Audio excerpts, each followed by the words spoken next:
اچھا، ہمارے ایک ویور ہیں، ان کا نام ہے علی حیدر. اب انہوں نے ایک سوال کیا بخاری شریف کی حدیث کے اوپر. وہ حدیث ہے 3012. کہتے ہیں جی ملحدین اعتراض کرتے ہیں اس حدیث کے اوپر، اور وہ یہ کہتے ہیں کہ دیکھیں جی نبی پاک صلی اللہ علیہ وسلم نے عورتوں اور بچوں کو مارنے کا حکم دیا. ملحدین اعتراض کرتے ہیں یہ تمہارے رحمت للعالمین ہے جی. صحیح بخاری کی حدیث ہے 3012. کہتے ہیں جی میں نبی پاک صلی اللہ علیہ وسلم کے پاس سے گزرا اور مقام تھا ابوا او یوزان. تو کہتے ہیں اس مقام کے اوپر جب نبی پاک صلی اللہ علیہ وسلم پہنچے نا، ہم میں سے کسی ایک نے پوچھا، یعنی ان سے سوال کیا گیا ان گھر والوں کے لیے جو یہاں پر رات گزار رہے ہیں، مشرکین میں سے، یعنی عورتوں اور بچوں کے بارے میں. تو انہوں نے سوال کیا، کہتے ہیں مشرکین کے جس قبیلے پر شب خون مارا جائے گا کیا ان کی عورتوں اور بچوں کو بھی قتل کرنا درست ہوگا؟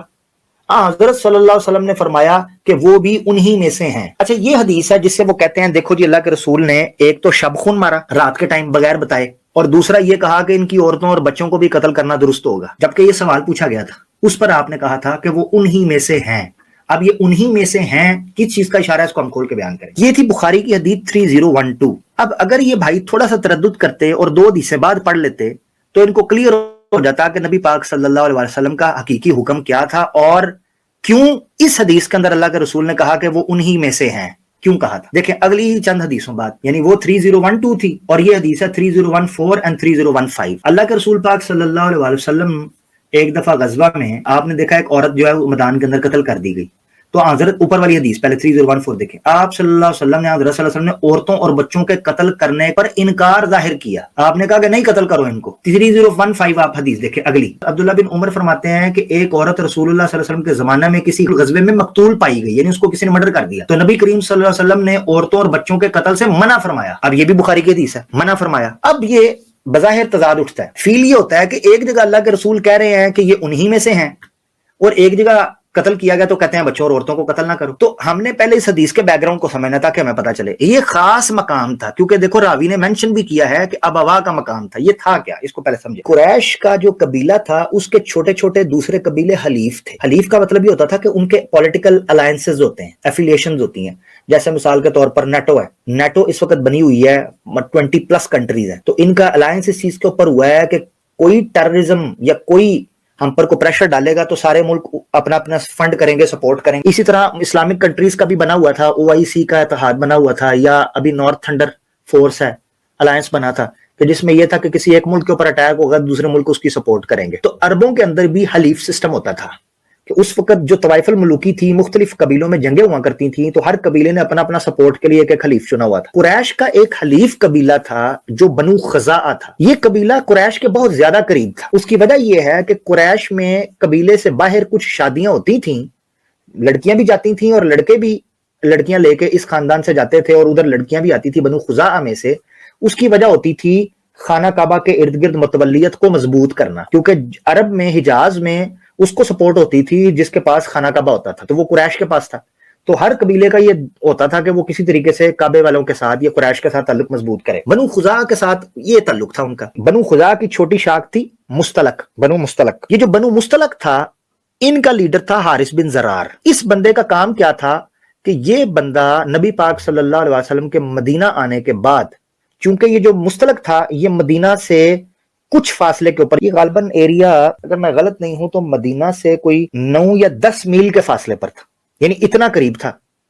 یعنی کہاں مکہ اور کہاں یہ قبیلہ مدینہ کے بالکل پاس، 9-10 میل کے فاصلے پر باہر کے ایریا کی طرف. تو جب مشرکین مکہ کے ساتھ جنگ بندی ہوئی اور اس طرح کے معاملات چل رہے تھے کہ چھوٹی موٹی جھڑپوں کے بعد اب تھوڑا ٹھنڈا ماحول ہوا تھا، تو یہ قریباً واقعہ ہے 5 ہجری کا جس میں نبی پاک صلی اللہ علیہ وسلم نے یہ حکم دیا تھا. ہوا ہی کچھ یوں کہ نبی پاک صلی اللہ علیہ وسلم کو خبر ملی کہ حارث بن زرار مشرکین مکہ کے ساتھ مل کر فوج اکٹھی کر رہا ہے بنو مستعلق کے ایریا کے قریب جدھر انہوں نے پڑاؤ ڈالا ہوا ہے، اور وہ شب خون مارنے اور رات کے وقت حملہ کرنے کے ارادے کے ساتھ ہیں.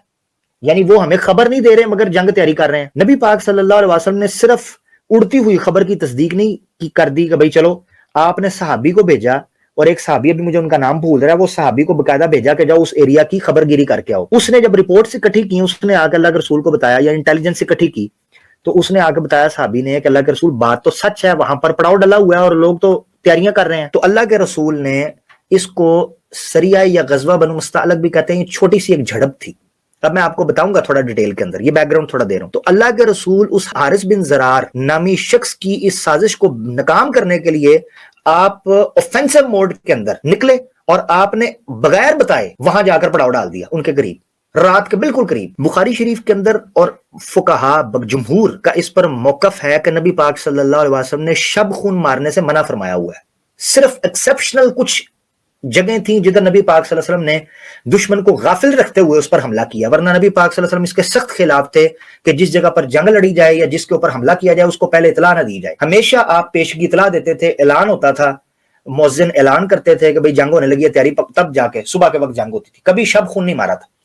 मगर ये चूंकि ऐसे स्ट्रेटेजिक पॉइंट के ऊपर था और अगर ये अटैक करता उस वक्त तो मुसलमानों को खबर भी नहीं होनी थी कि उनके साथ क्या होना था। तो नबी पाक सल्लल्लाहु अलैहि वसल्लम ने हुक्म दिया कि वहां जाकर पड़ाव डालो। अब वहां पड़ाव डाला तो वो बेसिकली उनके घर थे। आप इस हदीस के बाब के अंदर देखें तो आपको पता चलेगा कि हुआ क्या। हदीस आपके सामने है, आप इसका चैप्टर पढ़ें। चैप्टर है बाबू अहले दारी युबय्यितूना, घर वाले, यानी ये जंग मैदान जंग में नहीं होने वाली थी, ये मोहल्ले के अंदर जंग चली गई थी। अब आप समझ रहे हैं, मोहल्ले के अंदर, यानी कोई जंग जब स्ट्रीट्स तक या सिटी के अंदर आ जाती है जंग, तो उस वक्त जंग की नोयत और होती है। मैदान जंग के अंदर जंग की नोयत उसूल और होते हैं, जब वो स्ट्रीट्स के अंदर, गलियों के अंदर, मोहल्लों के अंदर चली जाती है जंग तो उसके हालात और होते हैं। अब नबी पाक सल्लल्लाहु अलैहि वसल्लम ने जब वहां पड़ाव डाला तो उस वक्त किसी सहाबी ने ये सवाल किया, जैसे साहब बिन खुदा की बात हो रही है, उन्होंने सवाल किया कि अल्लाह के रसूल, वहां की जो औरतें हैं और बच्चे हैं, अब तो ये हम गलियों मोहल्लों में आ गए हैं, ये तो सामने घर नजर आ रहे हैं, और वो सहाबी कहते हैं हम सामने देखते थे कि वो अपने ऊंटों को पानी पिला रहे थे, हम उनकी औरतों को देखते थे, उनके बच्चों को देख रहे थे सामने। तो हमने कहा अल्लाह के रसूल, ये तो सामने बच्चे और औरतें हैं, तो हम बड़े खतरे के लिए निपटने जा रहे हैं, ये बीच में तो ये बच्चे भी आ जाएंगे, औरतें भी आ जाएंगी।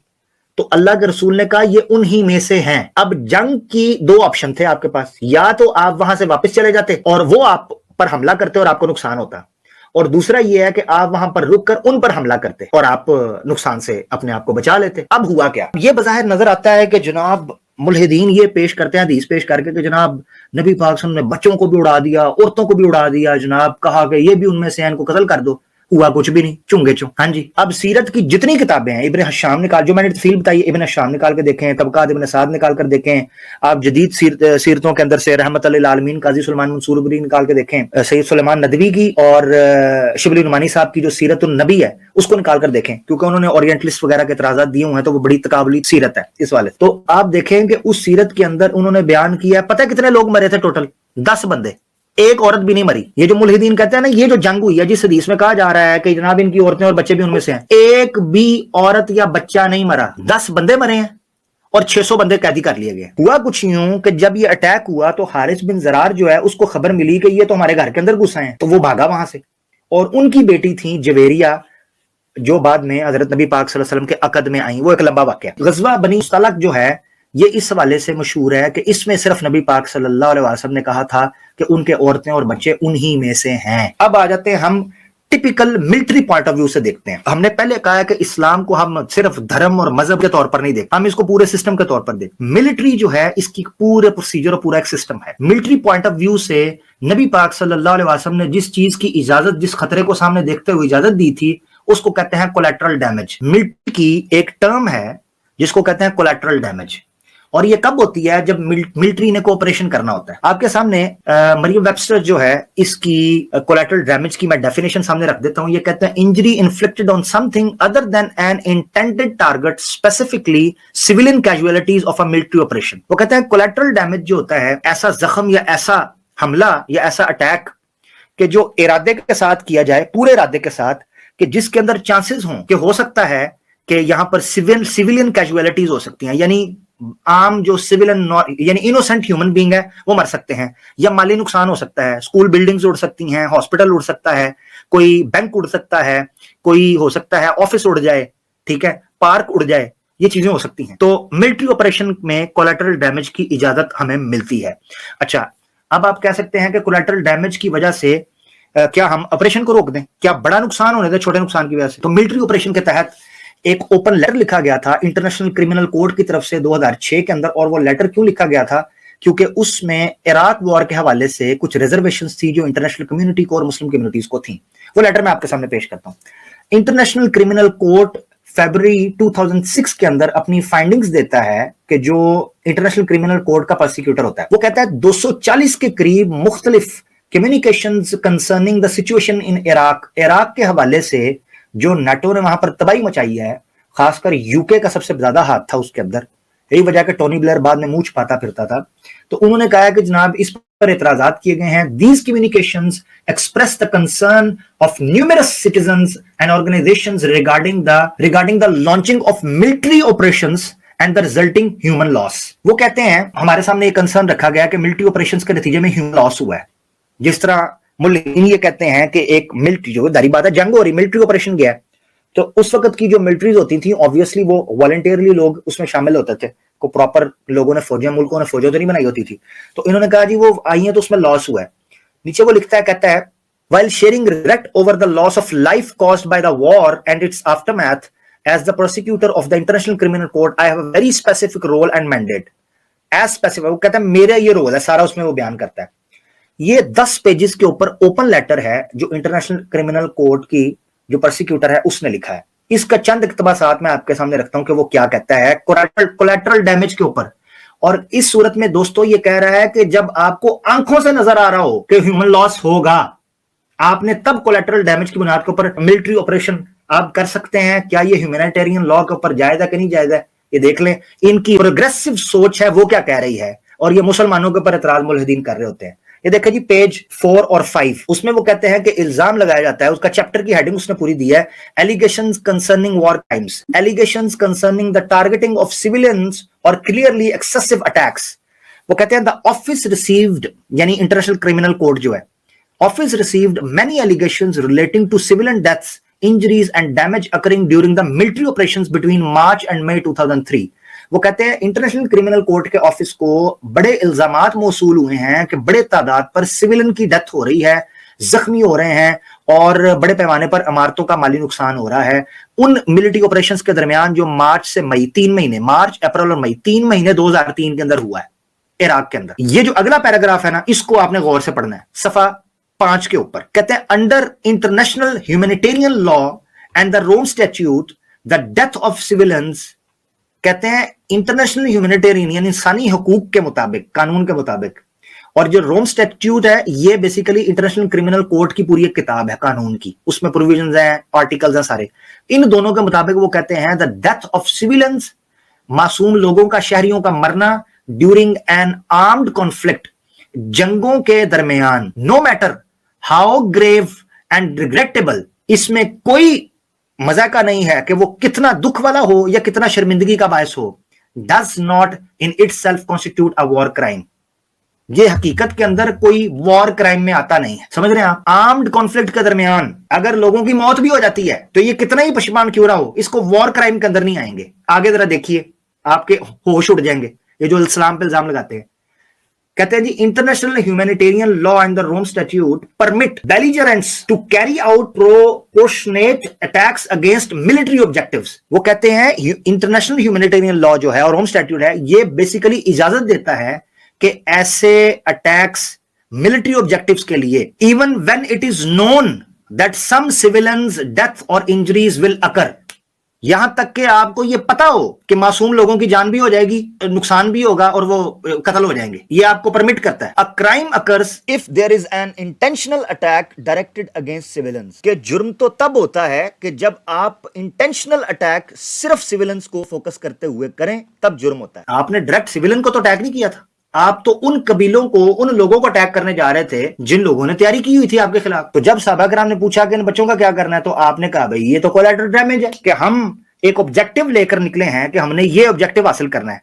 अब मैं आपके सामने रखता हूं कि उस ऑब्जेक्टिव के लिए उन्होंने कितनी बड़ी बात की है सर, जरा देखें। अब उन्होंने जिस आर्टिकल से दिया, ये जिनेवा कन्वेंशन से दिया। जिनेवा कन्वेंशन जो है उसको जनाब दुनिया मानती है। ये सफा 5 के ऊपर उसमें 11 नंबर पॉइंट था, उसका उन्होंने दिया है रेफरेंस। वो कहते हैं article 52 of Additional Protocol 1 to the Geneva Conventions provides, Additional Protocol जो है बेसिकली Geneva Conventions को मर्ज किया गया था, क्योंकि ये 4 बड़ी बड़ी कन्वेंशंस डिफरेंट टाइम पे हुई हैं ऑनवर्ड्स वर्ल्ड वॉर 2 तक, तो उनको मर्ज किया गया है। उसका आर्टिकल 52 वो कह रहे हैं provides a widely accepted definition of military objective। वो कहते हैं जो अस्करी ऑब्जेक्टिव होता है, मिलिट्री ऑब्जेक्टिव होता है, यानी मिलिट्री ऑब्जेक्टिव की एक बड़ी वसी डेफिनेशन की है। क्या डेफिनेशन की है? वो कहता है in so far as objects are concerned, military objectives are limited to those objects which by their nature, location, purpose or use make an effective contribution to military action and whose total or partial destruction, capture or neutralization in the circumstances